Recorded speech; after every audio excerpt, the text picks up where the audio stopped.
Hi, everybody. Welcome. This is Barbara Miller from Museum of the Moving Image. I'm so glad to be with you tonight. I'm delighted to welcome back Craig Shemin, who will host tonight's program, and he'll be joined by the lovely Stephanie DeBruso and the handsome Jim Lewis. Their conversation will touch on many things, among them writing for the Muppets. We look forward to welcoming you back, or for the first time, to Museum of the Moving Image in person when we reopen. In the meantime, we'll continue bringing you events like this one, along with a lot of other great content, including virtual cinema offerings, education programs for kids of all ages, Sloan Science on Screen events, events and articles from our publication Reverse Shot, and a lot more. So please head over to our website, movingimage.us, and check out all the great remote offerings. I want to especially welcome back our members and say hello to those of you attending a MOMI program for the first time. Note that next week, we'll be joined by 4 extraordinary puppeteer filmmakers whose work appears as part of Heather Henson's programming series, Handmade Puppet Dreams. Don't miss it. That's next week at 7 o'clock. As you know, this event is free, but we sincerely hope you'll make a donation to the museum in whatever amount you are able, so we can continue bringing you events like this, in addition to getting ready to reopen our doors as soon as we can. If you can do so, please help out. Okay, I am going to magically disappear, and I will welcome Craig Shemin to the screen. Welcome, Craig. Hello, Barbara. Have fun tonight, you guys. And Thank I'll you. see you. Bye. Bye, Barbara. Hi. Hi, everybody. Welcome. And as Barbara said, I'm Craig Shemin, and beside me is my lovely wife and co-host, Stephanie DeBruso. Hello. And in just a couple minutes, we're going to be welcoming our very special guest, Mr. Jim Lewis. But before then, I just want to mention a few announcements. And one of that is that there are several Sesame birthdays this week. This is the big trifecta week of birthdays for all you Sesame fans. You've got the Roscoe Orman, Sonia Manzano, Bob McGrath, boom, boom, boom, all in a row. But Bob McGrath is a special one. He's double ocho. He's 88. He's 88. So I wanted to share this really special thing. This is a little pre-show and tell show and tell. Well, so my dear friend Matt Vogel, some of you may know him. He's Kermit. A million years ago, when eBay was relatively new, came to Sesame, said, "I got you a present," and he got this really cool vintage Bob from Sesame Street, "Smile, I'm your friend." And Bob is our friend. He is our friend. So the button does not lie. He's so much our friend that he signed our Bob Sings album.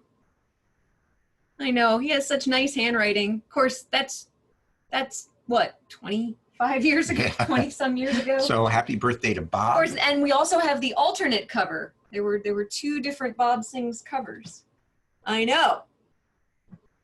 Catch the Sunshine medley. Yeah. You are the sunshine of my life. You are my sunshine and sunshine on my shoulders. So we wish a very happy birthday Happy to birthday Bob. to Bob and Sonia and Roscoe Orman, Willie Dynamite And they himself. are all wonderful, wonderful people. They really are. We're really lucky to know them. And Sonia and Roscoe appeared on last weekend's CNN Town Hall, the Sesame Street Town Hall about racism. It was lovely to see their faces with talking about Sesame Street. And as for some of you, I did not know about oh God, what's the network that Linda did the live? Oh, it's is it D-Span or D-Pan? D-Pan, I think, is a network that does live ASL translations, and they got Linda Bove to do some of the translations for the CNN Town Hall. So it was a really nice, I don't want to say reunion, but it was nice to see our friends again flying the Sesame banner and talking about really important things. Very important things. Hope you're all staying safe out there and wearing your masks. Sorry, public service announcement. Wear your masks. So I think it's time to welcome a man that I've known for a very, very long time. I can't even calculate how long I've known him, but since my... Before you had the fuzzy. Well, and before I actually you got was an this employee fluffy. at Henson, I've known time as an intern. That's right. In when I was an intern 1987. In 1987. The Reagan administration. And he has been writing for the Muppets for a very long time, continues writing for them today. So I'm going to ask Jim Lewis a heck of a to fine join us. fella. Jim, can you activate? Jim, are you there? There I'm you here. are. Hi, It's Jim Jim. Lewis. Hi. It's so Hi. great to see you. See, look. Little I want to be a meme. That's right. Tea lizard, I think it's the official name. So he's drinking the tea lizard from the tea lizard's head. So it circles in on itself. It's Sure. So go. I want to invite everyone who's with us tonight. If you have questions for any of us, oh, look at that. we already have some That's a good good ones one. lining up. That's a Jim Lewis. Ask your questions in the Q&A, and it'll separate it from the chat because there's lots of people saying greetings in the chat, and then ask your questions in the Q&A. But I want to start off with your trail that led you to Henson, but when I met you, you had just started working, I think, for the Henson Company, for Henson Associates, and before that you were working for Welsh Publishing, right? Right. They published Muppet Magazine. I wasn't the first editor, but I was. Gosh, I'm trying to remember who was the first editor. Somebody out there probably knows. But they were looking for an editor, and I was a kind of a freelancer in New York City. Just always had wanted to do. I'd been a newspaper reporter. I'd been an environmental reporter in Washington, D.C. And I always wanted to be funny for money. And I saw that as an opportunity. And they hired me, and I started writing for the characters through that. So that's where. And I should point out, I want to point out that Jim and I grew up only about 10 miles from each other. Right. Yep. Jim was from Boonton, New Jersey. I was from Rockaway. So when you were a newspaper reporter, you were writing for our hometown paper, the Daily Advance. Yeah. In fact, I did an undercover with the school band. I have that article somewhere. I went undercover as a band member, with my old clarinet. You were Cameron Crowing it. Yeah, very, very much. Yeah. That's the great. Marching band. Sure. So, but yeah, that was that. And then eventually, the witness protection program picked me up and dropped me at Henson. So it was good. Yeah. And are you comfortable talking about the line of work that your family was in? Yeah. And Oh yeah. Oh, there you go. You could have written Fun Home before. Yeah, it's true. My family is in the funeral business. Was in the funeral business. I grew up above a funeral home. It seemed totally normal to me. And it was one that I would pass all the time on the Lakeland bus going to. Yeah, going in, you go by. Lewis and Carey. Yeah, I mean, one of the advantages was whenever there was a funeral and they'd have a limo and it wasn't time for them to go, the limo would drive me to I'd be going to kindergarten. I'd pull up in a limo and I would they didn't make you wear the black top hat. And then I would try to get out of the car and he'd say, no, we got to do the full effect. And he'd go around and open it for me and let me out at, there. Wow. It was weird. Yeah. And I want to see that musical. Yeah, that could be fun. I think I saw that was based on how Herman Munster would come home every day from the parlor. No, it always seemed quite normal to me. And then now my niece and my sister, they in your hometown operate a funeral home, Whittam Canapo there. So it stayed in the business. It wasn't something I wanted to do. I always say it was, I wanted to be funny for a living, and it's tough room. I mean, you wanted to be around jokes that die. I know, yeah, exactly. I know you're out there. I can hear you not breathing. It's that kind of shtick. It's tough. Or too soon. Too soon. Yeah, too soon. Definitely too soon. So, but yeah, no, that would. Well, and if to go into the dark, I always say that what I do with the Muppets is a lot like the funeral business in that I take inanimate objects and try to make them seem lifelike. So there you go. And you've done a wonderful job. I mean, Jim has always been sort of one of my mentors, and we've worked on many projects together. And you got his office when he left. I did. That was Yeah. one of the nice things. I inherited your office when you left. That was a And good office because it was off the beaten path, and they really had to make a point of coming to you. Yeah. So, and you could hear them coming, so you could sleep in there until they kicked the can, and then you could wake up. I hope. and a story that has nothing to do with anything. It's just that when the day before you left, and then the day after I was going to be moving into your office, and you had this gray chair, this guest chair on the opposite side of your desk, and I knew there was a companion to that chair somewhere in the building, and I went for a couple of weeks before you left. I was like going around the building trying to find where this other chair was so I could have two matching chairs.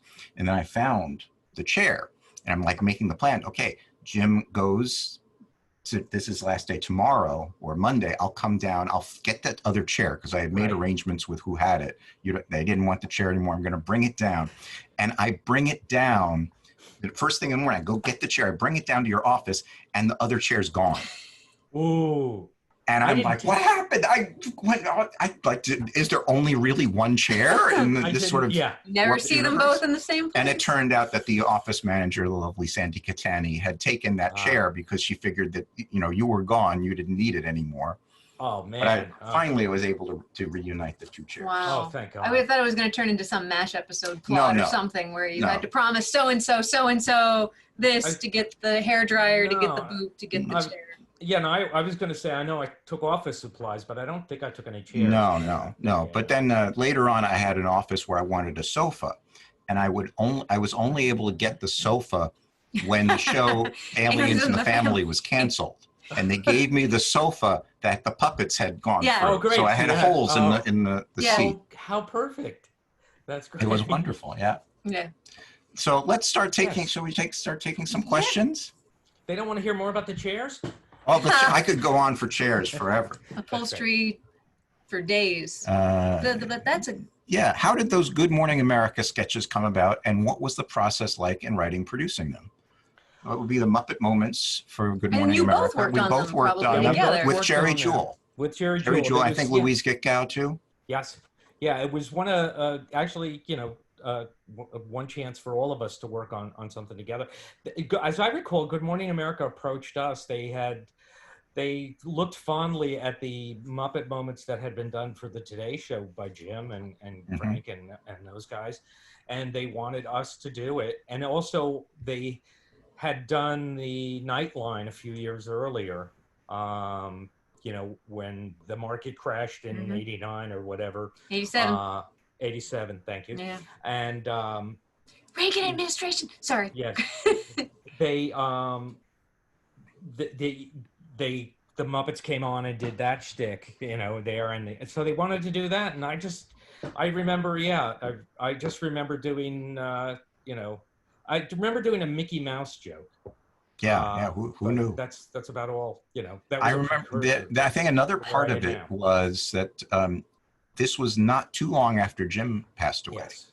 And I think they were anxious to get it back into production and get into the swing of things, because the amount of work that went into these 2-minute spots, the sets and everything, it was a lot of work, but they wanted to really sort of get back to production.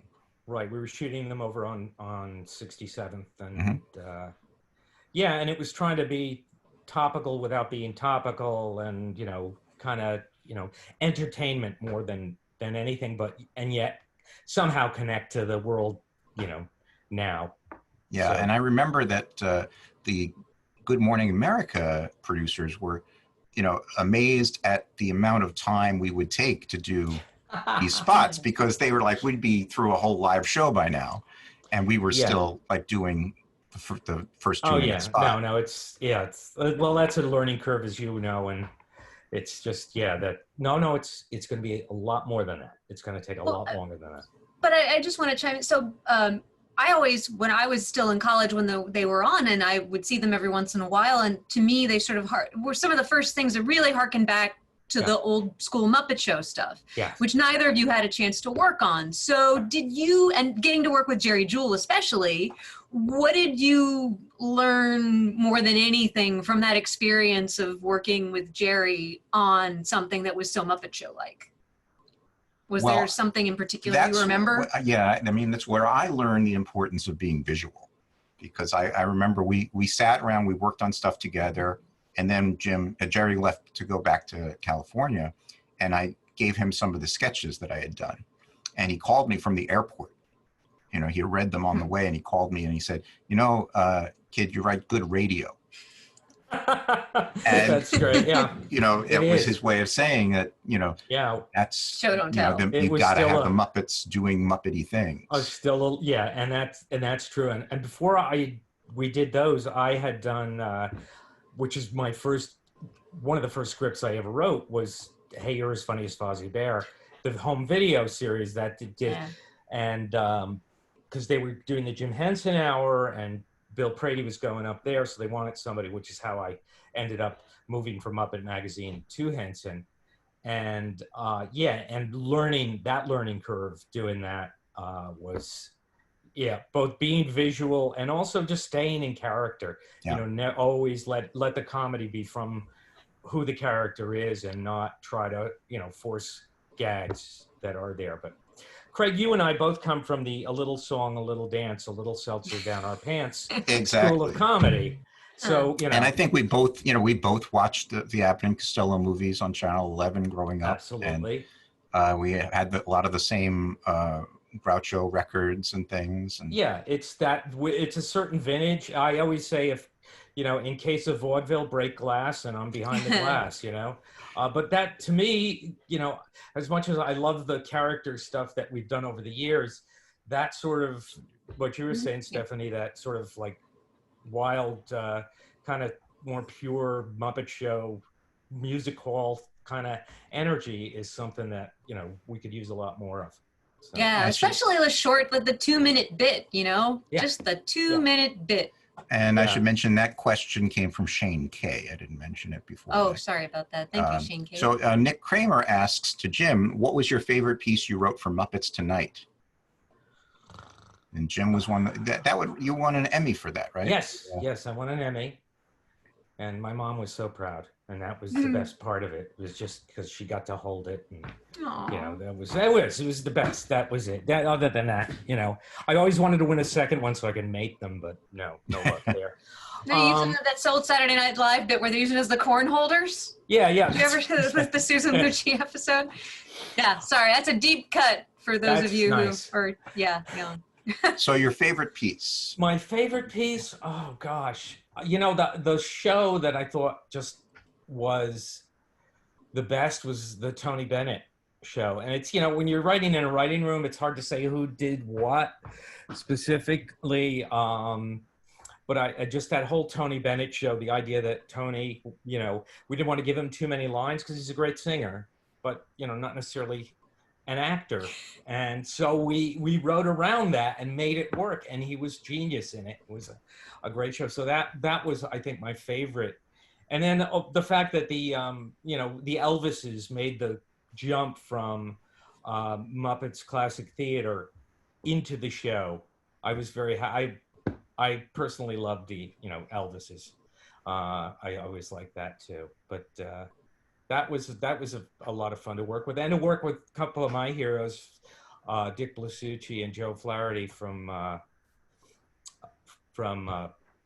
Second City TV. You know, that was pretty darn exciting. Yeah, when we had Bill Beretta on, he showed us a piece of artwork that Tony Bennett had done of the characters. Oh yeah, he did one of Johnny Fiamma. Yeah. Amazing. But it's a wonderful. I think I remember the Rigatoni Bennett is one of my favorite bits from that. Was I think Patrick Ferrone was the writer who came up with that, and it was genius. And I just do remember, Bill may have already told you this, but when we sat down with Tony Bennett, he said, "It's nice to see so many paisans here. You know, it's nice, you know." Because although I'm a Lewis by last name, I'm a Marcello on my mother's side. And there you go. There you go. So. And I'm sitting next to a DeBrusso. Yay! You from. Yay! How you doing? So Jesse, I think if that's must be Jesse, our old pal. Yeah, going from the Elvises, because you couldn't put them in there. Yes, and that's a nice segue. Yeah. Jesse wants to know what it was like. There's a question for both Jim and I. What was it like working on the Muppet Characters Encyclopedia book? And I Well- thank Jim Lewis for sending them in my direction.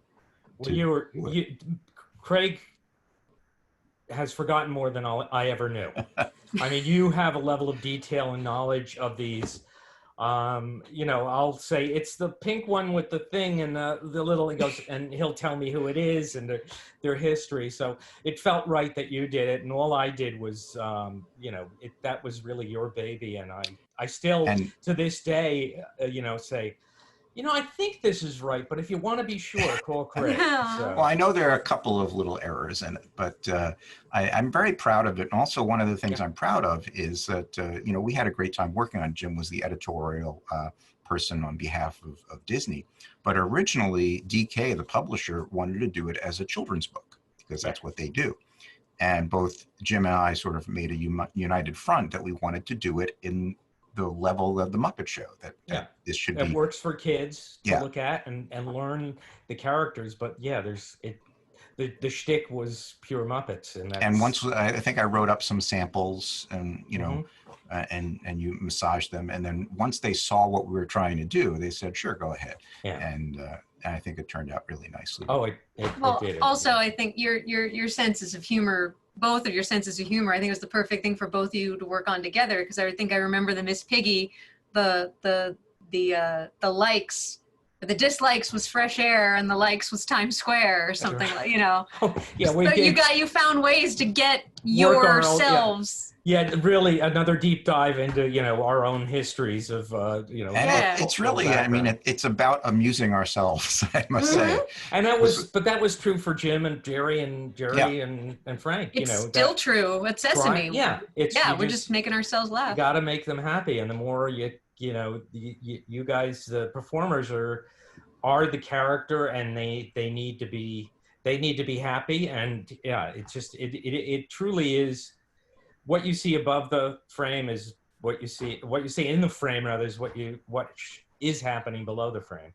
But I always think that I think the one thing that people don't really understand about how important it is to have really good writers is that a common mistake that I see from new writers is that they'll use a word, just a word, that just doesn't sound right coming out of a character. You know what I mean? No, and it could be an innocuous word, but it just doesn't seem right. I'll read a script and I'll be like, well, and Craig, I bet you do this too, is you sit down and you're writing, and if I'm doing Piggy, I'm like, I'm like doing the voice, you know. And I have to. I've had it where I'm doing that, and I don't even know I'm doing it, and like a couple of the performers will come up behind me. No, keep going. I said, I'm so embarrassed to do it in front of you guys. But they have to be true. And there is a rhythm, you know, to each of them. It's funny, people ask, and I'm sure, which characters do you write for? You know, and that's really, you sort of, it's an ensemble, and you kind of have to hear, you know, it's like Sybil, you have to hear all the voices in your head. Yeah. Oh, indeed. That's true. Yeah, Marty Dwarkus wants to know, is it true Jim Lewis operated one of the penguins in Muppet Classic Theater? That is true. It's the one that's looks like this. Yes. I did a penguin in Muppet Celebrate Jim Henson. I did penguin. Yeah, no, that's it. They were desperate to fill the orchestra pit in that thing, and they were desperate enough to get me to raise my arm, and I'll tell you, no matter how hard I tried, I couldn't. My mind doesn't work like that. So I can't. It's okay. I couldn't get my arm to do what I knew it should look like. And usually when there are big crowd scenes, when you get to the last row, it's people like Jim and I that would end up. Because I think my row. Or a C-stand. Yes, or a C-stand. A C-stand's one row behind us. That's right. At least in the Muppet Show era. Not anymore. But like in Emmett Otter and Muppet Show, you can definitely see their puppets on C-stands. Somebody has no doubt told the story about Jim and the 30th anniversary special. Yes. Okay, yeah. That whole thing where. Well, you can retell it. You should tell it. Because you were there. Yeah. Well, no, I was not in Toronto when they shot it, but they shot it, and it was, there was, I think Kevin Clash was up in the box with the director, and there was the huge crowd scene. Every puppeteer in Canada and the United States was, I've been a lot of people. and there was one like gopher or groundhog. I think it was a bunny or something. A Yeah. bunny, whatever, and it was Yeah. acting up, and they were getting really pissed off at it. Yeah. And Kevin had said, "Okay, who is that making that?" And it stood up, and it was Jim, and Jim. it was just so that was to me emblematic of the. Well, because how often did Jim get to do background characters No. at that point? Like that Yeah. can be very fun. Yeah. Before we go into show and tell, I have to see a question. Oh, Someone is yeah. asking, who was Jim's favorite Henson Associates licensing person, Isabel or Betts? And that Ooh. question comes from Betts. Does it really? Betts Fitzgerald is asking. She actually, yeah. Well, knowing that it's Betts, I'd have to say Betts, but it was, it was, if Isabel calls later, I'll say that. I mean, yes. Well, I think I need to clarify for both of you that what these guys did a lot of back in the day was a lot of stuff for licensing. And if it wasn't Yeah. actual copy on toys or hang tags, it was a lot of internal stuff for Toy Fair. If Piggy did a speech at NAB or Yeah. licensing show, one of you guys would write it. And so you worked really closely with the licensing department. And I think people forget that's a big part Yeah. of that Pays world. the That was the bills. joy. Yeah. That was the joy, especially at Henson. It was small enough that you got to do everything.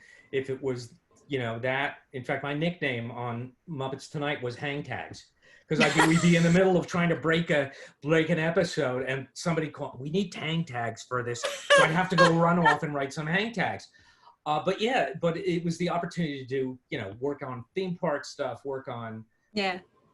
And to me, it all was equal. It was all about representing the characters in the best, Oh, yeah. Absolutely. truest way. And Yeah, it, when you worked on the trading cards, you loved, that was so Oh, yeah. much fun Oh, because, yeah. again, it was the freedom of, Yeah. it was very much like the character encyclopedia in many ways. Oh, yeah. A lot of those little, you Yeah. gotta, Little bios and the and little. it's a challenge because you're trying to get a joke across in much fewer words. It's Right. always harder when you work in And licensing. in print. Yeah. That's the other thing. Print is different than. One of the things I learned in licensing is that it's so much harder to write something very short Mhm. than it is to write a long full-length script. Oh, yeah.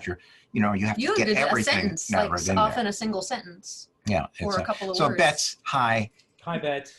What a great question. I have to find it. I have a picture somewhere that, Betts, I don't want to say that Betts was short in stature, but when the Bear in the Big Blue House children's costumes came in, she was the one who tried them on.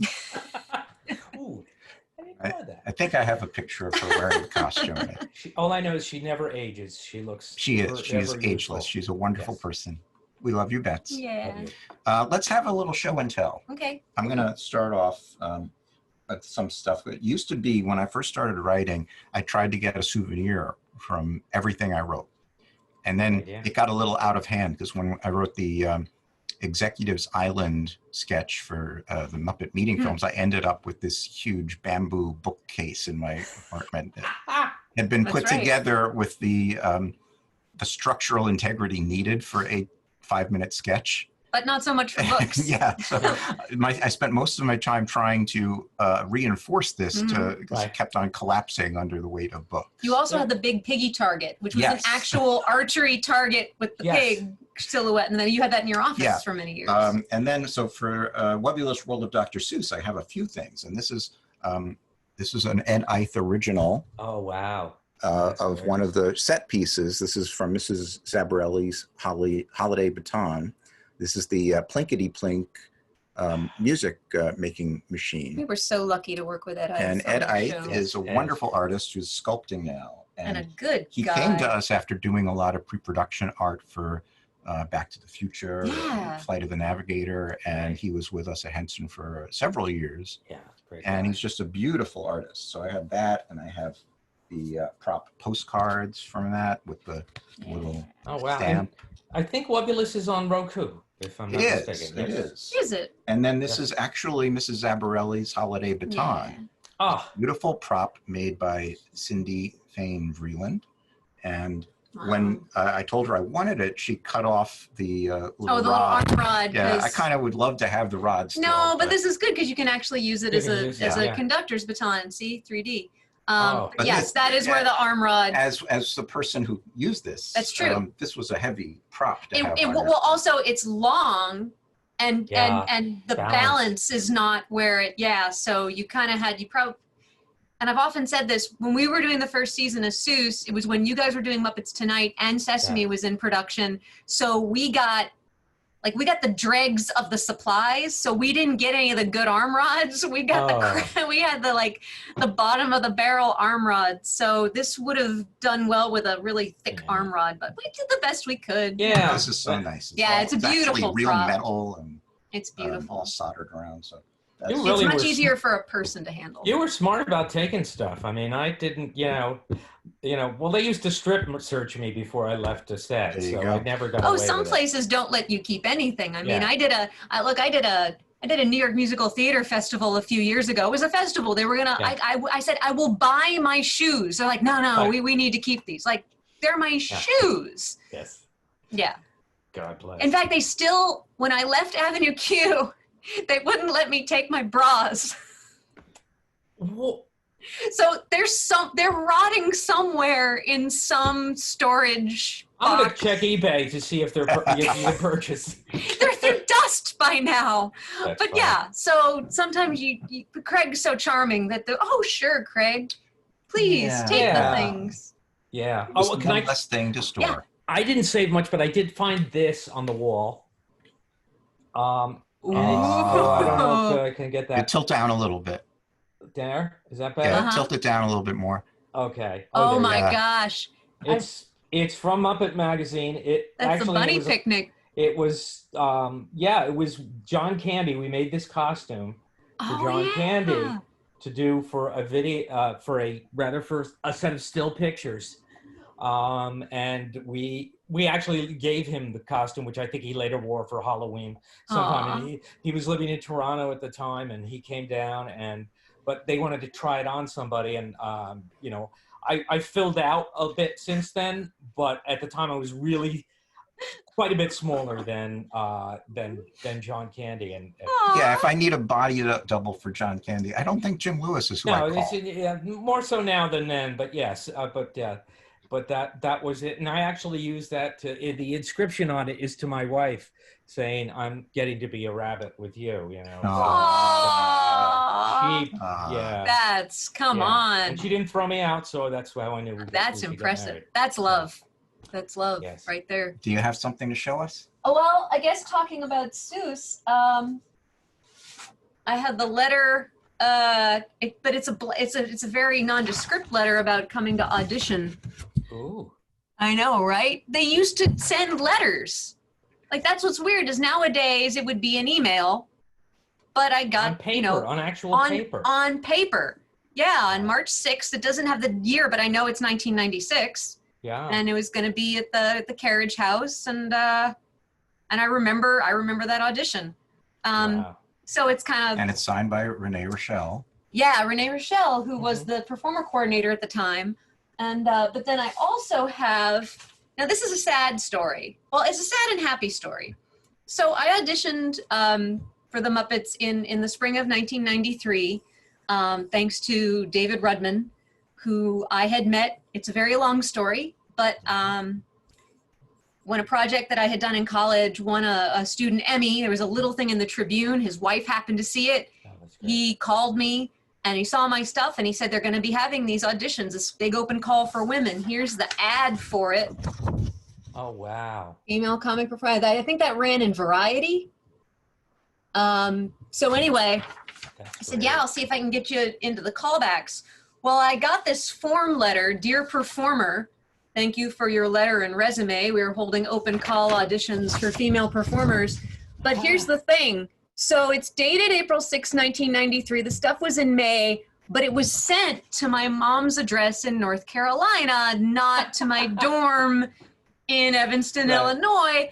And this wound up in my mom wasn't sending me mail I got at home. Yeah. It just wound up in a pile. So That's I great. never would have And she found didn't out. notice that it said Jim Henson. No, so I Productions. never would have known Never. about this audition if David Rudman hadn't found me. And I remember That's coming great. home after I had graduated going, That's great. but I still have it. And Yeah. and again, it had the ad in it. Yes, it's very much I mean, it's not signed by anyone. Like, No, thank but you it's for your still- interest in Jim Henson Productions. It's just, I think people forget what a real form letter feels Right. like. Yeah, and mine were on stone classic. tablets, actually. Yeah. When I was invited. Matthew is asking, any memories of Jerry Juhl, please? Not enough love or attention for him. Oh, gosh. Well, yes. not with these guys. They have plenty of love and attention, but you're right. Not in the world. You know, the ultimate mentor, just as sweet hello. I could just hear his hello. But yeah, just very, you know, especially the early years I was there when I was still, you know, I was green and not in the good Kermit way. He was just so, you know, he saw this, that I knew the characters and I could write for them, but he was like he did with you, Craig, just kind of, you know, or what was the famous phrase that Jocelyn Stevenson always said that Jerry on Fraggle Rock used to say, well, it's time to jack up the title page and put in a new script. And that was a nice way of saying, this isn't working at all. So, but he was very much in that, yeah, he was great. And God, I miss him so. I mean, yeah, I mean, just the sweetest guy, and also just very, very sharp, and could really hone in on problems with what you were doing, and also it was so effusive if you made him laugh or if you did something funny. yeah. You know, he was so happy to see it. No, that's it. It was an I rem- attitude that just that permeated all of that. I mean, I And remember everything I do, I'm thinking about him, because I'm it's like he would always remember. It's easier for a Muppet to grow a second head than it is for him to answer a telephone. You know, that's right. That's right. That explains all the second heads in Yeah, your there you stuff. go. I never thought of that, but yeah. Well, I mean, one of the things I remember, I said it was, you know, when I came on, God bless, Jim was still alive, and you know, with the videos, the home videos we got, the very first home video, the Fozzie Bear, I remember being at 67th Street. It was like the third script I'd ever written for. I'd written a couple things for Nickelodeon, you know, but really minor stuff. And I remember Jim calling me over to talk to him and Frank and just say, you know, we're thinking this would work better if we cut this and went right from here to there. And I was so flabbergasted to be asked. There was no sort of high-handedness to it, that it was an attitude that just kind of permeated the. Yeah, Stephanie went off to get this, and this is a picture that hangs above my desk to this day. Great. And this is that's great. the three of us With hair. Yeah, with hair. God this was, bless. I think, this was when for the Good Morning America stuff. I think so. Yeah. I love that picture very much. Yeah, I have one with me and Frank and Jim, and it really looks like I'm taking their lunch order. And I may have been, you know, it was like no pickles on show day. No pickles. Yeah, it's so That's funny right. because you know it's like I don't have a picture with Jim because you know it's like people didn't carry cameras around then. You know? You don't have that. And but it was Jerry was amazing. Jerry's Thank you great. for asking. Yes, Matthew. Thank you. Did you have any other show and tells before I move on to the question? You know, I wish I did, but not real. I mean, I have the Henson, the Jim statue back Oh, here. look at There you that. go. I Oh, that's see that. beautiful. That's gorgeous. Oh, hold on. Let me not drop it. Oh yeah, no, don't do that. Oh, that's really heavy. Yeah, don't This hurt is- yourself. Oh, yeah, that's which is lovely. great because he's holding Kermit in the wrong hand. Right. But I know. But I still love it. It's What was just- that from? That was That was given. That was given by the Jim Henson Company to people for what I don't remember. The only way I found out about it was I had I had to write the gift letter that went with it. And yeah, I guarantee you that came from a picture that somebody flipped. People love flipping pictures. No, and I had to write the letter that says, we're presenting this in the memory of, and Jim and all. And in the course of writing the letter, I said, gee, can I get one too? And that's how I ended up getting it. There you go. That is actually, that is a proven technique of doing that, because I remember when I had to get Jim to sign some Muppet Babies animation cells for a giveaway, it was like, well, can I get one too? And then that's how I have an autographed Jim Henson cell for Muppet Babies. It's sort of, it works sometimes. Sometimes it works. Sometimes it's, no, you can't. Yeah. But Josh Hankemeyer asks, did Jim Henson have any favorite articles or photos from Muppet Magazine? He was over in London a lot, and he was in, sometimes he if we were having a celebrity in at 67th Street to do a photo shoot, he would stop by. I remember he stopped by for Lily Tomlin when we did a thing with her, and I remember having to explain who Don Johnson was from Miami Vice, because he had not a clue. But yeah, I think, that sort of,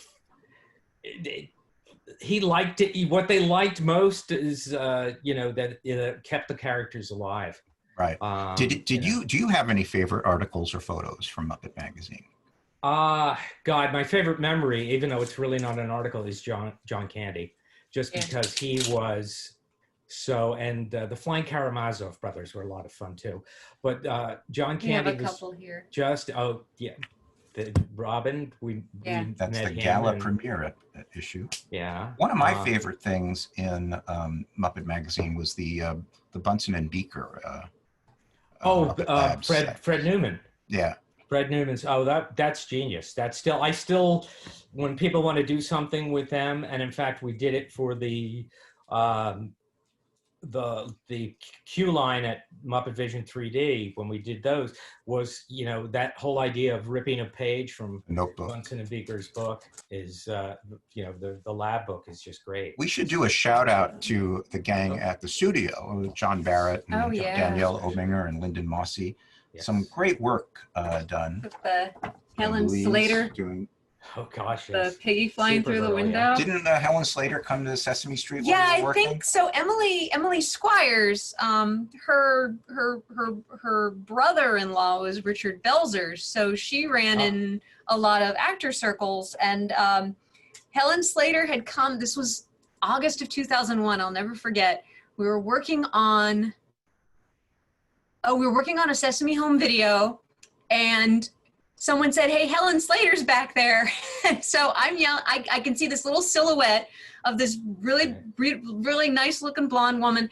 And I yell from the set, "I loved you in secret of my success." And I hear really quietly, "Thank you." Oh, that's so funny. I never got to meet her. That's my Helen Slater story, because she was gone by the time you know how you watch for a long time and then you don't get a break, and then Helen Slater had Helen Slater things to do, so she didn't stick around. Did you go to Did you go to a lot of the shoots for the magazine? Muppet Magazine. Oh yeah, I was always there. I was the editor. Well, what we do is we interview. Because you do the interviews. I'd sit down and interview whoever, Christopher Reeve and John, and you'd talk to them, and then you'd write it in character, and then send them what you'd written, just to make sure it all tracked. But you could ask things that you normally couldn't ask them. I mean, some of them were just visual presentations, but a lot of it was like writing. Oh my gosh, yeah. I was not there for that, but that's great. But what a fantastic picture. Random. There's another great one with Isaac Asimov and Dr. Julius Strangeport. And Dr. Strangeport has the same sideburns. Right. Asimov had, so it was good. But yeah, that's it. But the best part. Oh, look at that! Yes, go. Yeah, you got it. Sorry. No, I want to see. There's the Great Muppet Lookalike Contest. So have Gene Shalit and the Swedish Chef. Right. And you've got Carly Simon with Janice, which is fantastic. And you've got Richard Bassett and Beaker. Like how wonderful that these people, I mean, and these are very clearly not Photoshop. Well, except Carly Simon's nowhere near there, but Gene Shalit's and I think we have one with Dick Cavett and Kermit. And John Denver and Scooter. Yeah. Yeah, and there's Cavett. Sorry. Yeah, no, oh, fantastic. And Statler and Walter with yeah, John Richards and Ed Leitner. Oh, I thought Mayor that was Koch Joe and Biden Gonzo. and Bernie Sanders, actually. Right. Yeah, very much so. These are fantastic. It's What's kind of fun is when we were doing the character encyclopedia, Disney started scanning these boxes and boxes of photography, a lot of stuff that was shot from Muppet Magazine. So you would start seeing these like little, you know, obscure characters that had just been photographed once from Muppet Magazine. That, you know, it's like, oh, we found something we can use in the media. The only Muppet I have ever taken home was when we did a thing called Rarely Cited Muppets in each issue. Oh, wow. And we did one that was a sponge with eyeballs on it.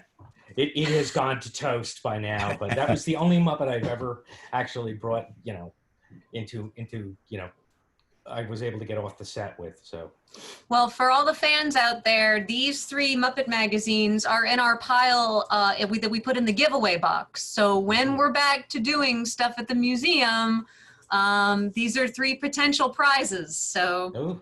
Yeah, I know, right? So when we're back in the world, we will sanitize them and seal them in plastic. That's right. Nick M is asking, did you ever have a chance to work on Muppet Vision 3D? Not so much the movie, but everything around the movie. We both got to work on a lot of the pre-show stuff. Did you write the pre-show, or did Bill do the pre-show? No, I think Bill did the pre-show. Bill did the pre-show, and Bill. You're talking about Bill Brady. Yeah, everybody. Bill, if you're watching, hi, Bill. Hi, Bill. Everybody did. You know, I think with the actual. I mean, it's a real amalgam for that. But in terms of working with Walt Disney, you know, Imagineering, that we worked on all of that, all the signage, all the kind of the experience of once you. The movie posters in the queue, because I remember we were together when we did the Tarzan poster with you know, he's Hollywood, she's Vine. Oh, the greatest line she's ever. Hollywood, he's Vine. Yeah, he's Vine. Yeah, I mean, to me. And then your little Easter egg in the actual waiting area, the pre-show area. A net full of Jell-O. Oh yes, I love that. And you'd be surprised how few people get that joke anymore. But we don't care. No, we don't. Get it, and that's you got to entertain yourself. We happened to be together when they were doing the version in that's no longer there at the Hollywood Studios at California Adventure, but we were both working, I think, on the Tommy DePaula show at the time. Yes. So together we were working on a lot of that stuff. Yes. And I think one of my favorite things was the vat that we labeled, I can't believe it's not rocket fuel. Yeah, it's that, and it's fun to work on things like that, especially, you know, the movie and all that. Everything gets, whenever there's a lot of eyes on it, you don't get to do things like, you don't always get to do things like, I can't believe it's not. And the thing that what's fun to remember is that there's so much stuff that needs to be written. Yeah. You know, that 12-minute movie or however long it is a tip of the iceberg of how much content had to be generated. Yeah. And there's actually, you had that spreadsheet. There was like all of the nomenclature. What the term they used. And there were all of these things that would say what had to be labeled and how long it could be. So you're generating just a constant amount of stuff. Yeah, and I just, the one that stays with me is the Yell and Howl projector. Yell and Howl. Yeah, again, one of those things, not everybody's going to get it. Yeah, but if you're there, right, and you're of a certain vintage, you know, that's the trouble now. The Doors, I remember the Doors, like the Department of Redundancy Department of, you know. This door under extreme pressure, you know, so next time you go to Disney World, when that's a thing, when going to Disney World is a thing, go and you can see all of the you know, take a moment to, there's not such a long line as there used to be. You used to have to wait in one place. Yeah. But now it's not as heavily attended as when it opens. So take a little time, stroll through, see all of the funny stuff that's on the wall. And then the pre-show area. And I think you've actually done a refurb on it since. Yeah, we the did. original. Yeah, and my favorite thing, which I don't think exists anymore, was there was like at the end of the queue, there was a backflow preventer, which prevents the. And Nice. we did the Muppet pipes from Today's Show. Mhm. Oh yeah. We basically recreated, not exactly, but recreated, painted the eyes and everything on Yeah. it. And I don't know if in the hot sun they didn't last Right. more than a couple seasons, but it was just fun to, little things that you peek through the hole in the fence and you see something you're not expecting. So Aw. that was a lot of fun. Yeah. So Daniel and Kate are asking which Muppet was the hardest one to write. I mean, to me, it would be Kermit, kind of, because it's sort of that's what I was generic. going to say.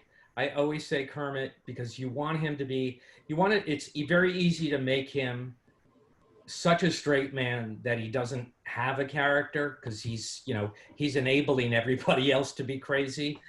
So you really don't want that to happen. So you try and let him have that slow burn and let him get to the point where he goes a little nutty himself. And he also has a mischievous subversive side that it's easy to lose because you've got these really Piggy is such an overwhelming force and all of the other characters. And part of the key is to try and get him to that level where he boils over. Yeah, without leaning on it as a crutch. I mean, no, and it's true without that. That's inevitably when we're doing something for another show. Okay, Piggy comes out, line, she karate chops, and I just always say, don't go to the karate chop. No, it's you want to the fun isn't the chop, it's the anticipation of it, and you have to keep pushing her towards that. And then it's really satisfying when she does. Yeah, it's got to be earned. And exactly. So Matthew Soberman is asking, having written Muppet content across multiple media, television, video, print content, books, etc., what are the challenges to keeping character consistency while meeting the medium's different needs? That's a good question. Yeah. You addressed you touched upon a little with the licensing, but still. Yeah, that is a really, I mean. Well, first you got to be, when you're writing for Piggy, you got to be careful, not too many mois. Oh yeah. That's a very, workmanlike response. In fact, my best bon mot of all time when Jim was around was I had written something and I had like 4 sheeshes in a paragraph. And Jim said, "Don't you think that's quite a few sheeshes?" And I don't know where it came from, but my response was, "I'm sorry, the sheesh key on my typewriter was stuck." And it got me out of that. And I never used that again. But yeah, no, it's when you're doing print, it's just you don't have to worry so much about, what the visual is, but you don't have to worry so much. You could get a little more, develop a joke a little longer than you could if you were writing a script, because you got to get to the, what am I looking at? So it's, and then it's just hearing the voices in your head, like we said. My favorite. I think what's interesting, go ahead. No, I was just going to say my favorite experience when we did the Before You Leap book, which I still think should be re-released as Time's Fun When You're Having Flies, which is the title I wrote it under. But I remember meeting with the publisher and the people at Disney, and they said, okay, so Jim will write the text, then we'll give it to Disney, and then Disney who reviews it to make sure it's accurate. And they said, well, that would be Jim. So I said, I haven't written a word, but I think it's perfect. It really is. But yeah, it's that. It's just knowing that, and it's not, it isn't rocket science, but it's amazing how it's so easy to, do a version of the characters that isn't who they are. Well, you've seen it done. I mean, you've seen there's some fan fiction, or there are people who are learning, and you've seen it done wrong and I don't say that to be mean, but you've seen it done wrong. And I think that it takes a certain amount of finesse to know that, yeah, when you're in print, words matter in a different way. And also, but then when it's in a script, they also have to be speakable. Yes. Yes, and also you have to be aware of like the audience that you're aiming for and, Right. and the various things. Yeah, that's one of the but I remember you were talking about the, you got to send it to Jim, and he's the one. That used to be both of our jobs at one point. We would be the ones reading the stuff for character integrity when it would come in. And then, when I wasn't at Henson anymore and I'd be on the outside writing the stuff, and we would do the Carnegie Hall show or the New Zealand show, and I'd send the script over to people at Henson, and they were like, oh, well, we'll have it, we'll run it by our people. And I'd say, I used to be our people. I used to be the guy you'd run it by. Yeah. exactly. I haven't changed, but now someone else has to take a look at it. No, it's well, when you're writing for scripts, it's easier in a way because the performers will tell you if you got it wrong. And, as Kirk Thatcher often says, you don't feel like a writer, you're a suggester. You're just trying to get words that you think are kind of like what they would say, and then they'll take it and make it better or tighter, or, and it's, once you accept that, it's actually very freeing knowing that, okay, they'll massage it. But I will say, when it comes to, I can't speak to what it was like back in the day when the Muppet Show was first starting and these new characters were being developed. But I will say that whenever I work on a new show and I'm trying to figure out how to develop a character, sometimes all it takes is like one word or one moment or something that I would not have thought of that just shoots you into a direction. And so it really is an amazing relationship that writers and performers have. I know that, Craig has griped to me and I have griped to Craig about various things of that nature, but I also have I know what he goes through. Yeah. And every A and the. You see both sides. Yeah, I've seen both. And I started writing, so I come to perform, but then at the same time, when you're a performer, if the writers that I've worked with who are the best writers know that nothing is ever too dear. Oh no. And I think that's, but at the same time, I don't like working with them because I get my way. It really is true collaboration when it's done well. But sometimes I do want to, I do find myself occasionally saying to them on set, trust me. Yeah. Trust me. Yeah, and sometimes that works, and they'll try it, and they say, you're right. It does, it does not. No, nobody's ever high-handed, let's put it that. I've never had the experience where any of the performers are like, I will do it this way. Sometimes there are moments where, continue. No, I was trying to put a period on that. Yeah, there's a level of frustration because when we're working on a script, we're staring at it for weeks and sometimes months or even years. So we've done it a number of different times in a number of different ways. And we've had a lot of people give notes and a lot of changes. And, sometimes you want to say, well, we tried it that way, or believe me. There's a reason, Yeah, there's a reason. But then there are other times where you'll see parts in a script that's just action and you need dialogue underneath it, and then that falls to the performer to fill that in. And I remember this was a couple seasons ago, David Rudman and he was Cookie and I was playing this little pig, and we had this little moment with the shopping cart, and we tried to write this sort of who's on first, you got it, no, I got it, I don't got it, who's got it?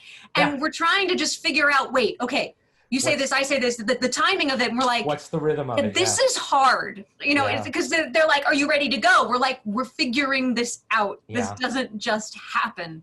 The sauce the gravy doesn't come with the meat. The best example I can think of in the last several years is when we did the Hollywood Bowl show, the live Hollywood Bowl show.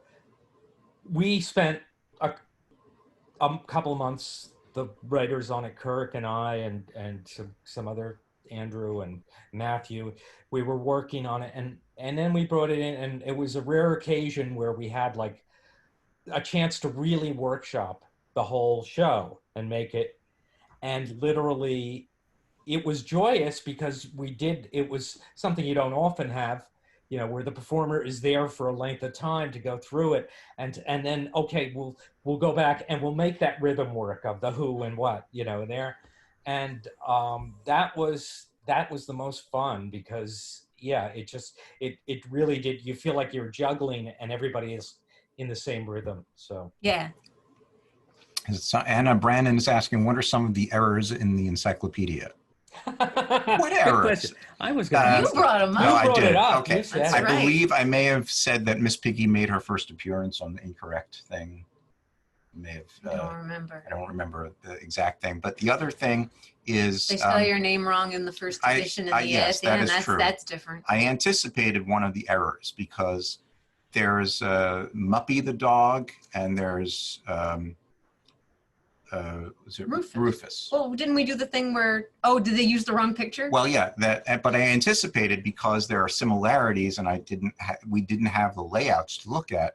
Right. In the likes and dislikes. Yeah, I came up with that joke. It was Muppy dislikes being mistaken. confused. Yeah, mistaken for Muppy, and Muppy's doesn't like being That's great.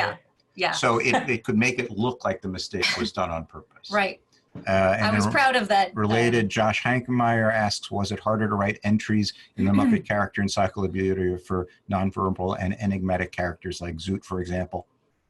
Yes. Well, no, but in some ways you can do whatever. Comedy. Yeah. I'm sorry. I'm a performer. I should trust you. See, trust you. But no, I think part of it, the answer is yes, seriously, because some of those characters only appeared in one episode. So it was, in some ways, it was. But specifically Zoot or Beaker, you got to make histories for them, and that was fun. That was fun because we were able to do that. You Well, have another show and tell. Ooh. Oh, I have a copy of. Oh, I don't have a copy of that one. I have a copy of Jerry's original. Oh, I have Jerry's too, but this is the other one. That's Jerry, Frank, and I. So. Oh, a lot of people in the Q&A would probably kill to get a PDF of that. I've never seen that one. You could sell them on the black market. Have you ever seen that one? I don't think I ever saw that. I don't think we've ever seen that. That was the one that you were developing with Mr. Oz, right? With Oz, yeah, Frank Oz, and we would work.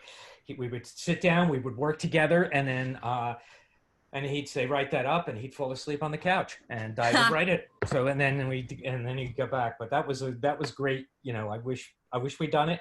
Maybe someday.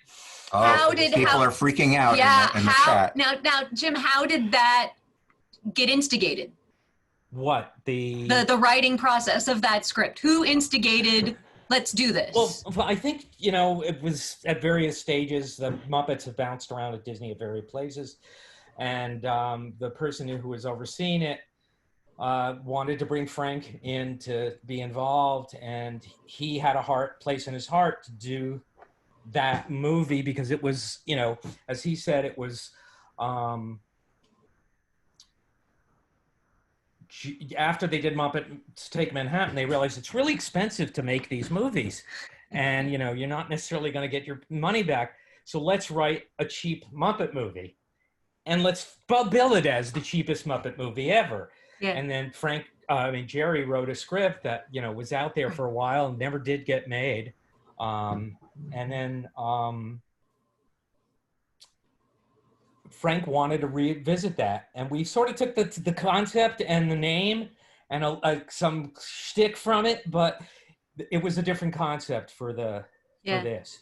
And I think one of the ironies is that when Jerry originally did it, one of the reasons it didn't get made was that it was too expensive to do. Yeah, that's because a lot of the effects at that time they didn't have the computers doing all that stuff. So. But that was fun because there's a lot of stuff about. One of the things we did in it, which I'll just do a tease on, was you see Piggy, you get some backstory on Piggy, and you see her up to the moment when she comes out from behind the curtain at the Bogan County Fair and she first lays her eyes on Kermit. So you get what happened before that. It's kind of that Back to the Future kind of thing where in the second movie you see the same scene from another place. It was a lot of fun to do that, and to do it with Frank, and also to have. I'd been writing, on Muppets for quite a long time. This was done, about 10 years ago. So Frank would ask me, would Fozzie say that? And, Frank, I said, you invented him. I said, yeah, but I haven't been in his head for a while. So, it was to be able to do that. So. Yeah, that. I don't want to change the subject to me, but that actually just reminded me of when I sang Furry Happy Monsters with REM. They had not sung Shiny Happy People in concert. And everyone thinks that it's because they didn't like the song, but Mike Mills has said, like, Kay Pearson wasn't on tour with them. So who was going to sing that part? Right. So we're going over the song and they're saying to each other, so wait, do I come in here? And I realized I had heard the song more recently than they had. They hadn't even. So that must have been a very surreal feeling for you to be answering Frank's questions. Yeah. I have a very important question about that writing process with him. The snacks. What was the snack situation like? Well, let's put it this way. They put him up at the Four Seasons in Beverly Hills. So we worked in his room. So that is the only way to fly. Oh, it was. It was glorious, And then I get back in my Toyota and drive off, I almost wanted to rent a Bentley just to pull up to the place. But there were really good snacks. He's well known for his snacks and for ordering a lot of room service. So it was good. That's the dream. Yeah, I want to mention. I vaguely remember the actual writing, but the food. Hey, I asked the important questions, the priorities. Exactly. I want to mention a project that both Jim and I worked on that was very dear to us because we recently lost Tommy DePaola. Oh, yes. And we both had a chance to work with him on the Telling Stories with Tommy DePaola show, which you can actually now see on Roku. Yeah. And, I just, if you wanted to say a few words about Tommy and... just the sweetest, kindest man and like myself from an Irish Italian heritage. So we just I went and visited him in the mythical kingdom of New Hampshire where he lived, which is, I remember coming up, it was summer, thank God. But I remember coming up and his whole lawn was filled with tulips and pink plastic lawn flamingos. And it was just so wonderful. And we just spent time together and came up and then we did it on the show. And he's just again, a sweet man who wanted, who always wanted to be on television. He just loved the idea of it. And that was great. And then I hadn't seen him since we did the show. And then he contacted me about 5 or 6 years ago about these Andy and Sandy books, which we've done. That's right. Yeah, we did a series of, first readers for kids. I forgot. I used to shelve them. I volunteered at the library for a while, and I would do the easy readers, and I would see your name all the time. Andy and Sandy, and and talk about, you were talking earlier, Craig, about learning not to use a lot of words. Boy, is that hard. Because usually, a lot, I can obfuscate by going off on a shtick here, but you can't because you only have like 4 words that are possible to use in this context. So, that was great. And he was just a sweet guy, just wonderful. And we stayed in touch and he was working right up to the end, He was so fun to work with because I had come from doing, only a couple of years before that, we were doing Wubulous World of Dr. Seuss. Right. When everyone who worked on that knew that Ted Geisel would probably hate this show that we were doing. Yeah. So to be actually involved with the author and sit in a room, and I remember when we were in LA and the group of us were brainstorming new Stregonona stories, yeah. And it was just amazing. It was fun. To just come out with these things, running by him, and he'd suggest things, and then to bring the characters to life, and that was just. And I remember the whole group of us went out one night after the shoot to the Chateau Marmont to have drinks and dinner. And he was enjoying his cocktails, and but he was such a great guy. And I one of the things I'm saddest about is that there was a certain point where remember you and I came up with the treatment to do a Stregonona Christmas special. A Christmas, yes. Because I've got that in file somewhere over here. Me too. The puppets had existed, and they were seeing how beautiful everything was looking. And we were saying, all we had to do is a half-hour thing. To get another 3 days of production, and we could do this. And Tommy got on board immediately. He read the treatment that we did, and they just couldn't get Hallmark interested in. Yeah, and the trouble was doing it. Odyssey was becoming Hallmark. Right. It all kind of, that's when that, by the time that went on the air, the people who had commissioned it had gone on. So Yeah. It was originally going to be it was a network about telling stories, and then before long it was a network where the only stories that mattered were Perry Mason stories, I think. Right, and now Or TV movies with Valerie Bertinelli in them. That's what you needed. You know what you needed? You needed Meredith Baxter as one of the characters Christmas in a Stregonona movies. story. Years later, I was working on a music pilot. I love this story so much. What's that? It was called the Hallmark Cafe, Yeah. and it was a jazz music pilot that was being done for the Hallmark Channel. Oh, And wow. I don't know how it happened, but because it was, but we ended up shooting this at Lifetime Studios, and I was working as one of the writers, and B.B. King came to be one of the guests. Oh Yeah. my God. I think it was not long after he'd done Sesame Street too. Like, B.B. yeah. King. Yeah, B.B. so King. they, Not like his it. managers were taking him wherever he needed to be, and then he saw that it was Hallmark Cafe, Right. and he's like, "This the Hallmark Channel?" And we're like, "Yeah." It's like, the Hallmark, they show Perry Mason, and He just realized it in that moment? yeah. Well, he was How so funny. thrilled because he was explaining to us when I'm on tour. I watch Perry Mason 1 o'clock, 2 o'clock, and it's on 5 at 6 o'clock. 6 7 o'clock. It's like that's what he watched whenever he Sure. was on tour. He wouldn't miss Perry Mason, and that got him so excited to be on the Hallmark Channel. Oh, how So funny. Craig However- Thompson tells me this story, and now I associate Perry Mason with B.B. King. B.B. King, yeah. I Yeah. I never put them two together, but now that you think But about yeah, it. the Hallmark Channel was not as excited about having the Hallmark Cafe as B.B. King was being as excited to be on. Yeah, on whatever. the- Did the show ever air? Because I don't remember ever seeing it. I no, then I don't know. I if think it was did. another area of like where it got rebranded. Yeah, and- it was told to us that they wanted to have the Hallmark Channel knew that their viewers were Didn't get out much. well, they were older viewers, Yes. and they liked to show the same things over and over again because they knew their viewers expected it. Perry Mason at 2 o'clock and 3 Right. o'clock. And I think it was indelicately explained to us that they wanted their viewers to have the Hallmark Channel on their television until the paramedics came in and turned it off. That's great. But what did they Oh. think? Like the Hallmark Cafe was just too darn loud? I think they were. It wasn't this just rock and it roll was basically, too if you look, dangerous? they didn't do specials then. Oh, I see. It's Yeah. nothing that they wanted to have the same shows. They I didn't want see. to put anything on. Like a limited run or they something. were more concerned about people turning away the channel I understand. than they were excited Right, about actually tuning in to find tuning music. in. But Yeah, it's a that shame has- because I never saw any of that work that you did. Oh, I have a DVD somewhere of Well, it. see, then But that's what we're doing. there's not a lot of writing involved in it. Sorry about the tangent, kids, but you learned a lot No. about B.B. King today, and that means you're a better person. Okay, how long can Muppeteers perform before their arms fall asleep? Let's find out. No, well, it depends on what you're doing. If you're just standing in the back still, that's the hardest thing to do.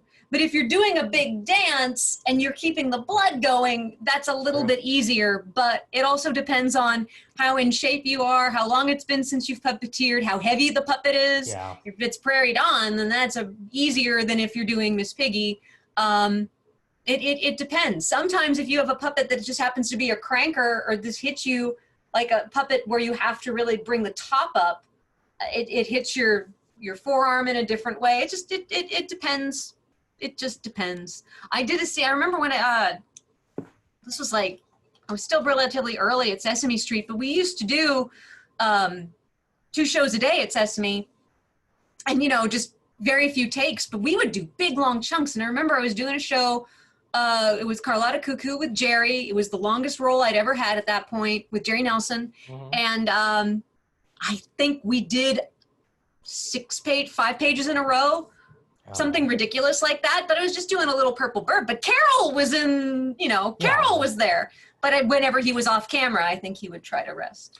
One thing that's really fun to look at, and you can see some of the stuff on YouTube, is when Jim Henson was doing the Jimmy Dean show. Oh my gosh. Those were segments 6 were like, minutes yeah, long? 6 or 7 minutes. And he's, okay, I mean, granted, we were doing the math on it and we're like, he's 26? Like, he's young. We're gonna let's try and get a couple of and more I think Rolf was a little questions in smaller back then, too. before we wrap up, because I know that we're going to be wrapping up soon. Someone's asking about where the Burt pillow came this from. Was Crate and Barrel a few years ago, wasn't it? Or Crate and Barrel Kids. I think they did a line. Oh, for Nod, Land of Nod. Is that Crate and Barrel or is that Pottery Barn? I forget. I don't know. But anyway, they did some of the characters, and they also did some letters with eyes. It was really sweet. They did, like, you know, S and G. And we were at a Sesame meeting, and they had some there, and they had a spare Bert. I made sure Eric got to get a Bert, but I was happy to. Are there any souvenirs that you used to have that you would love to show us but are inexplicably lost? Or given away as prizes We've at the been museum. giving away a lot of souvenirs. Yeah. I had Miss Piggy's, from Miss Piggy's Hollywood. I had the star. Ooh. Where Gonzo picks it up and says, "Hey, look, yours is portable. You can put it anywhere you want." You know, she's trying to make a point that she did have a star when she doesn't. And I think you had the cue card too. We were talking about that earlier. The Bob Hope cue card, I think, went to Bill Prady, and you know, and I think I don't know if he still has it, but yeah, that was Bill also has, you know, he has some amazing stuff because he has the vote indicating sign from the movie 1776. Oh wow! And every 4th of July, he has a party and he watches the movie and he votes. That's great. Rhode Island, Massachusetts. Yeah. That's very cool. Does the roll call. 1776 is a great movie and a great play. And for those of you who enjoy Hamilton, this is sort of one of the first historical musicals. You will learn a lot from it. Not much has changed. You'll be amazed how prescient it was and is. And it's a great, and a lot of performers in it who were in the original Broadway production too, William Daniels.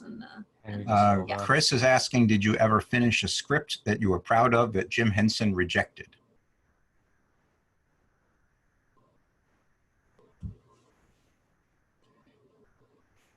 I think the first thing that I wrote for the Muppets that got performed was the Muppets Kermit's Greeting to the Disney Shareholders. And I wrote the first draft and Jim rejected it. And then I think you may have written the second draft or Disney rejected it.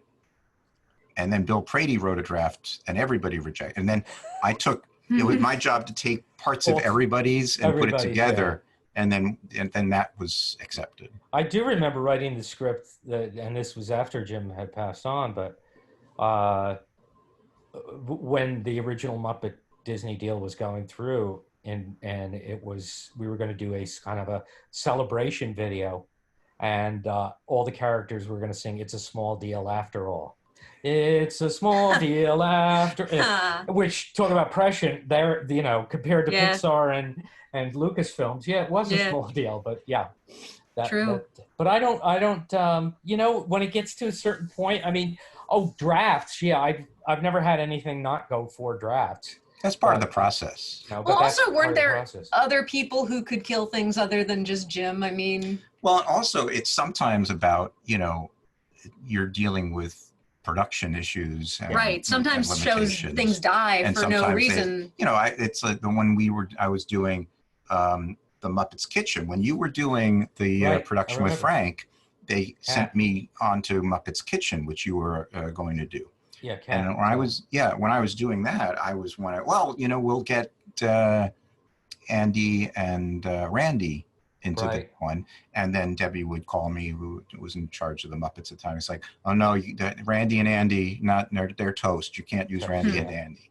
No, I think it may have been originally Link and Strangeport, and then he said, no, we have Randy and Andy. Right.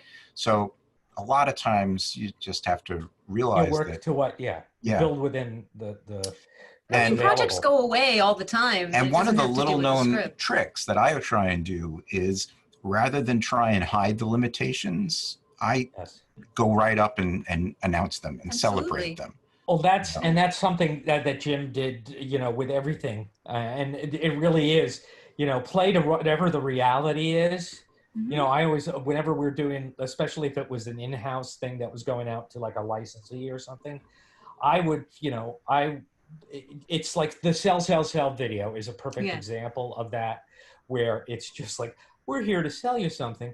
We're going to try and make it sound classy. But, Yeah. you know, the truth is we're trying to sell you something. And Yeah. it's that sort of where you just face up to the shortcomings or what you're really trying to do. And that's something the Muppets can do and get away with.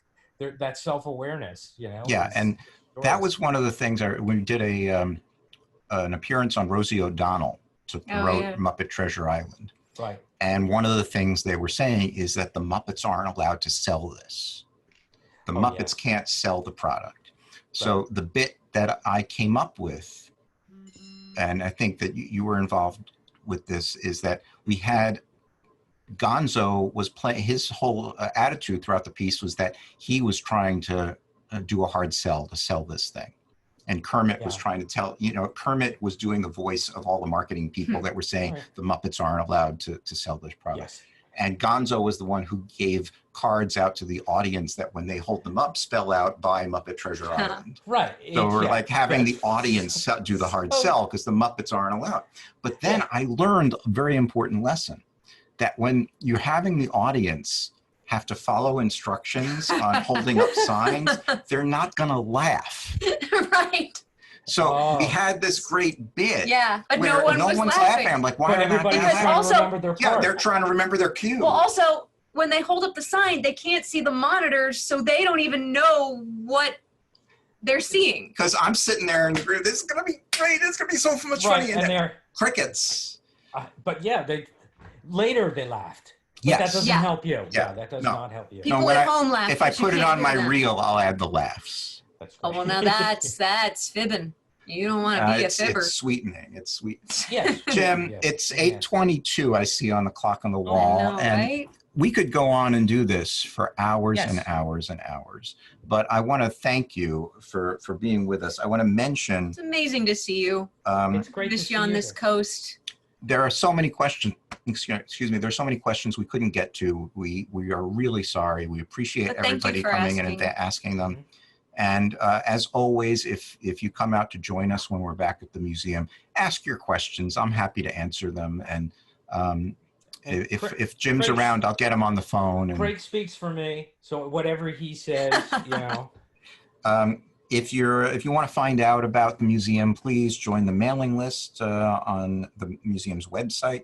And also the Legacy has a mailing list, list at jimhensonlegacy.org. Send an email there. I'll put you on the list. And next week, as Barbara mentioned, June 20th, Heather Henson and a bunch of people will be doing Jim Henson's World. It's Heather Henson, Sam Koji Hale, Toby Froud. Toby Froud, who was that baby in Labyrinth. Yep. Oh my God. And Alba Enid Garcia, who worked on Handmade Puppet Dreams. We cannot guarantee Toby will wear stripes. But Yes, but it would be so maybe he cool if you will. would. So on behalf of Stephanie, thank you, Jim. Thanks. Thank you. And thanks everyone out there And thanks, for joining Barbara, us. for making this happen. Yes, thank you, Barbara. And Arthur Novell raised his hand. Arthur's watching. Arthur, oh God, I love you. I miss you, We Arthur. have to stop and say hi to Ah. Arthur. Arthur, we love you. Arthur. And Beth said that she Yes. loves us. Beth is still watching. And we hope that everyone stays safe and wears their masks. And yeah, It's great. yeah. And when we actually air this, you'll make me look younger.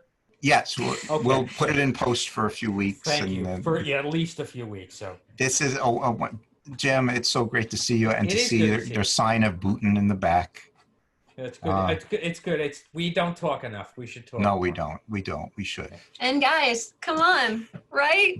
I mean, It's beautiful. Look at I love it. this. You should definitely leave it. I'm down. going for the full Larry. it's the Yes. Krusty. It's the Krusty the Clown anniversary special. Hey, hey. Hey, Craig, if we can find a Mo, I think the three of us have an act. Yeah, we should, but sadly there ain't no Mo.